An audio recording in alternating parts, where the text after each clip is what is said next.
All right.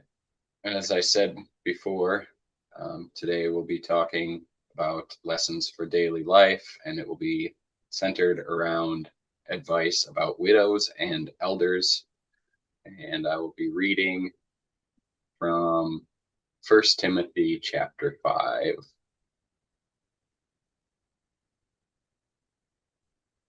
And it is written, verse 1: Never speak harshly to an older man, but appeal to him respectfully as you would to your own father, and talk to younger men as you would your own brothers. So it says, never speak harshly to an older man, but appeal to him respectfully as you would to your own father. So any older men that are out there, you should speak to them like they are your father. And any younger men, you should talk to them as if they were your own brothers. In verse 2, treat older women as you would your mother, and treat younger women with all purity as you would your own sister. So don't be out here, you wouldn't be screaming at your mother. So, don't be screaming at other older women, or, you know, any women that you're talking to that are younger, talk to them as if they were your own sister. In verse 3, take care of any widow who has no one else to care for her. But if she has children or grandchildren, their first responsibility is to show righteousness at home and repay their parents by taking care of them. This is something that pleases YAHUAH.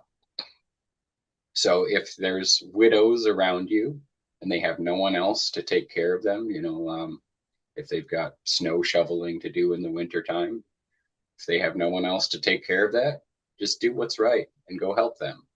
But if they have children or grandchildren, it should be their responsibility to repay their parents by taking care of them, and that will please YAHUAH. In verse 5, now a true widow, a woman who is truly alone in this world, has placed her hope in YAHUAH.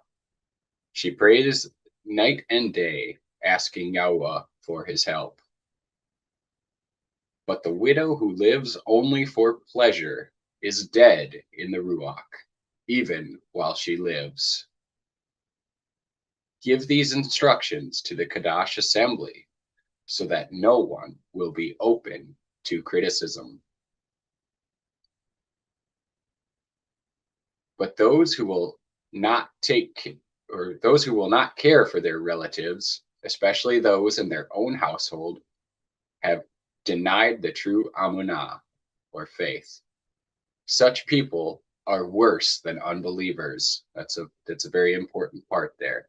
But those who will not care for their relatives, especially those in their own household, have denied the true amunah. So if you have a relative who's a widow living in your house, certainly living in your house, you definitely better be taking care of them, or you're denying the true faith, and you are worse than an unbeliever. Verse 9, a widow who is put on the list for support must be a woman who is at least 60 years old and was faithful to her husband.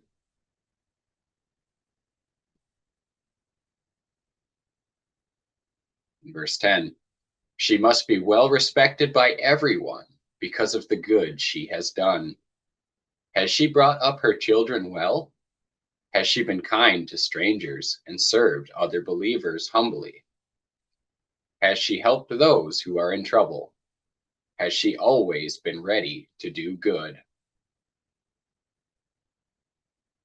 In verse 11, the younger widows should not be on the list because their physical desires will overpower their devotion to Hamashiach, and they will want to remarry.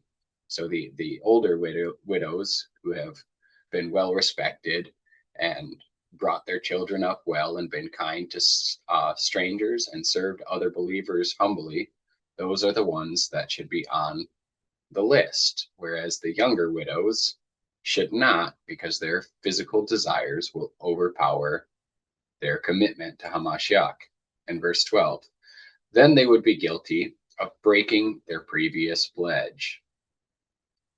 Verse 13, and if they are on the list, they will learn to be lazy and will spend their time gossiping from house to house, meddling in the business of other people and talking about things they should not.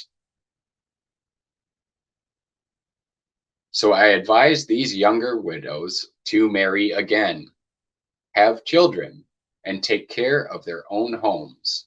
Then the enemy will not be able to say anything against them.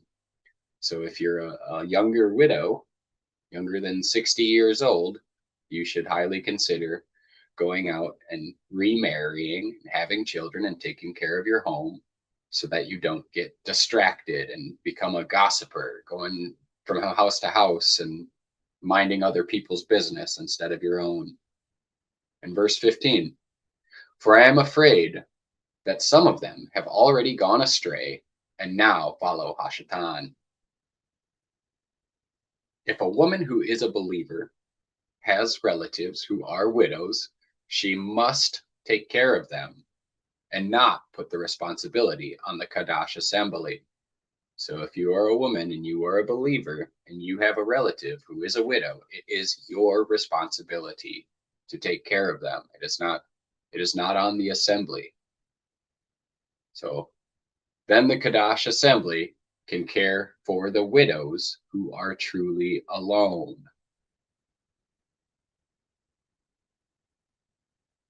In verse 17, elders who do their work well should be respected and paid well, especially those who work hard at both preaching and teaching. For the scriptures say, you must not muzzle an ox to keep it from eating as it treads out the grain. And in another place, those who work deserve their pay. In verse 19, do not listen to an accusation against an elder unless it is confirmed by 2 or 3 witnesses. So unless there are multiple witnesses of some type of accusation against an elder, don't even listen to it. And those who sin should be reprimanded in front of the whole Kadash assembly. This will serve as a strong warning to others. So people that are sinning should be reprimanded in front of the whole Kadash assembly, and that will be a strong warning to others. I solemnly command you in the presence of Yahuwah and Yahushua HaMashiach and the highest Malachim to obey these instructions without taking sides or showing favoritism to anyone. Never be in a hurry about appointing a Kadash assembly leader. And do not share in the sins of others. Keep yourself pure. Do not drink only water. You ought to drink a little wine for the sake of your stomach because you are sick so often. And remember, the sins of some people are obvious, leading them to certain judgment. But there are others whose sins will not be revealed until later. So all sin will eventually be revealed, but the sin of some is obvious. You will see it. There are others who will not be revealed until later. In the same way, the good deeds of some people are obvious, and the good deeds done in secret will someday come to light. So do your good deeds in secret, and that will one day be shown. Bahasham Yahushua HaMashiach. And if you guys would like to add anything, I think that about sums up what I have for today. So, whenever somebody brings an accusation against somebody else, we need to have those 2 or 3 witnesses. And it's so easy just to, go off what one person says because we trust them as well, right? This person's done that to me or this person's done that, but we do need to go with what the scripture says. And that's just some work for everybody, I think, for myself included. Tuda Rabbi YAHUAH. Yeah, Tuda Rabbi YAHUAH. You see? So this is orderliness in the Kadash assembly. Orderliness on how to do, how to spread the answer of love to people, you know. But it's good for you to assist the needy, because Yahusha said it, and he gave us that is a command from Yahusha that we should assist the people that have need. It's not everybody that, some people are always, they always pretend. They want to scam people that they have need and actually they don't have any need. And that's why everybody right now are very careful on how to respond to people, because we don't know who is telling the truth and who is saying, you know, who is telling lies anymore. Because sometimes the people that are even telling lies, they portray the character that you believe that they are passing through challenge, whereas they are not really passing through any challenge. I always tell people, watch and let the Ruach Kadash lead you on what to do. Don't just do things. There are a lot of people that you will say you want to, they come for you for help. They want you to help them, and they will portray that character that they have need. And at the end of the day, when you help them, that money you use in helping them, they will go use it to take drugs, to damage their own body. And that's the reason why we need to let the Ruach Kadash guide us in our own good that we want to be doing to people, so that we will not go and give somebody, you know, AIDS or money. At the end of the day, he will use it to damage his own self the more, you know. And that's why the leading of the Ruach Kadash is important in our giving, in our doing the charity work and reaching out to the widows and the orphans. And that's what's more important, the widows and the orphans, the younger ones that cannot make decisions for themselves. If you have opportunity and you see any one of that, reach out to them, help them, because it's important that you do that. You are doing the will of Yahuwah when you help the widows that are lacking, that you know that this widow is lacking. It does not have any support or help from anywhere. When you help those kind of widows, Yahuwah will reward you and barak you for that. Toda Rabbi Yahuwah Sabaoth. And Ba'asham Yahusha Mashiach. All right. Well, yeah, I just want to just add in there too. You know, Yahusha told us, take heed that no man deceive you. We really need to be praying for discernment now. Have a look at all the deception in this Arath that's going on now. And then just coming back to what Brother Robert was talking about helping out, you know, we reap what we sow. So if we're there's that law that was already put in place, and it doesn't matter what it is. You sow a bad field, you're going to reap a bad harvest. If you go out there and sow a good field by helping out people, doing what we are called to do, you know, just being good to Abba Yahuwah's creation, right? Because this is his creation as well. He created them, he loved them as well.